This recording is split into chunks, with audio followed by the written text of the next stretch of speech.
오늘은 다크서클, 눈 밑이 어두워 보이고 피곤해 보이는 원인이라든지 그거에 대한 대처법, 수술법에 대해서 설명드리겠습니다. 안녕하세요. 눈성형 중점진료 성형외과 전문의 박재희 원장입니다.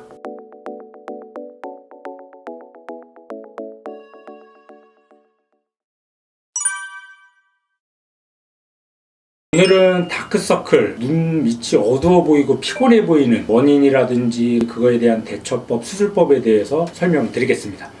환자분들이 다크서클이다, 나이 들어 보인다, 그런 말씀을 많이 하시는데, 흔히들 얘기하는 다크서클이라고 한다면 말 그대로 눈둘레가 어두워 보이는 걸 얘기하죠. 다크서클의 원인은 굉장히 많아요. 실제로 피부 자체가 어두운 경우도 있고, 아니면 피부색은 그렇게 어둡진 않은데 그늘져 갖고 어두워 보이는 경우도 있고, 원인에 따라서 적정한 수술법을 찾아야 됩니다.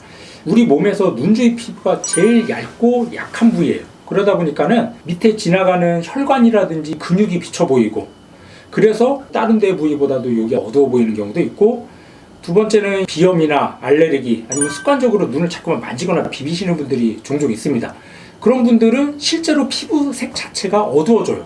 이게 왜 그러냐면은 자꾸만 비벼서 마찰을 주게 되면 색소 침착이 되죠. 그래서 피부 색깔 자체가 실제로 어두워지고 짙은 색소가 이제 침착이 되면서 그런 경우도 있고, 또 나이가 들면서 오히려 눈 밑이 튀어나오죠. 튀어나오면서 여기 뼈의 윤곽이 고랑처럼 보여서 어두워 보이는 경우, 그런 경우는 수술로 해결할 수가 있습니다. 그래서 첫 번째, 피부가 얇다 보니까 밑에 지나가는 혈관이나 근육이 비쳐서 어두워 보이는 경우는 그거는 수술로 해결하기는 쉽지는 않아요. 피부 자체가 얇아 생기는 문제이기 때문에 그런 경우는 이제 보조적으로 필러라든지 미세 지방 이식 같은 걸 통해서 약간 피부를 약간 두꺼운 느낌을 주는 건데, 어떻게 보면 보완을 하는 정도, 그 정도라고 생각할 수가 있고, 두 번째는 피부색 자체가 어두운 경우, 만지거나 비벼서 어두워지는 경우가 있는데, 그것도 수술로는 피부색이 밝아지진 않겠죠. 그 경우는 제일 좋은 거는 우선 비비지 말아야 돼요.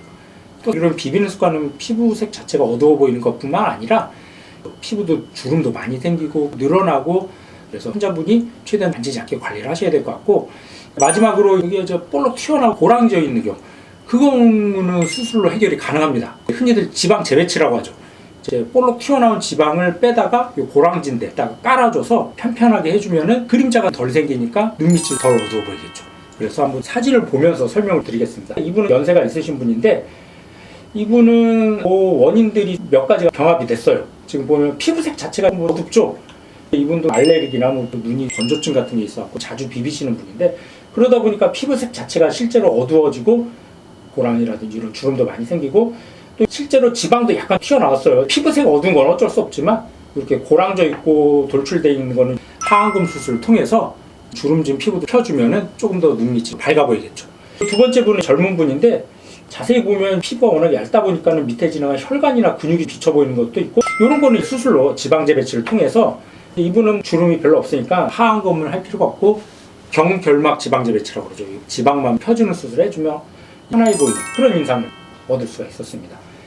그리고 마지막, 이분은 피부색 자체는 비교적 괜찮으니까 이런 경우는 하안검이나 지방 재배치 통해서 고랑진 걸 펴주면은 그림자가 덜 생기니까 한결 눈밑이 밝아 보이는 그런 효과를 얻을 수가 있었습니다. 그래서 정리하면은 눈밑 다크서클, 어두워 보이는 원인이 단순히 한두 가지 원인으로 경우도 있지만 여러 가지가 복합이 된 경우가 많기 때문에 정확한 거는 원인을 알고 그거에 따른 적정한 수술법을 통해서 밝아 보이고 젊어 보이고 환해 보이는 그런 인상을 얻을 수가 있게 되겠습니다.